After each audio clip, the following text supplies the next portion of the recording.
amsa gamsassu ga waɗannan tambayoyi ba. Duk wanda yake sauraro ko yake gani ya san Malam Abdul Jabbar bai ba da amsa akan waɗannan tambayoyi ba. Kuma maganganu da yake yi na ilimin hadisi, duk wanda ya san ilimin hadisi ya san maganganu ne da yake caccakuɗa maganganu waɗanda suke wato waɗansu su ba akan doron ilimin hadisi yake gina su ba.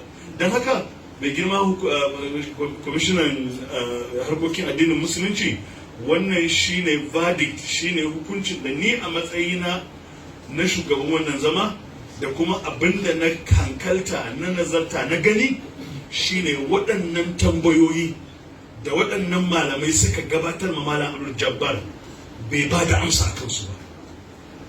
Ya yi ta kan kewayawa amma babu wata tambaya guda ɗaya da tunkare ta gadan-gadan ya ba da amsa a kanta. Wannan kuma ya rage ga wato gwamnati ta nazarci wannan abin ta san matakin da za ta ɗauka. Allah ya datar da mu. Muna godiya ga ni musamman, ina godiya akan wannan alfarma da aka yi mun, ba dan na fi kowa ba aka bani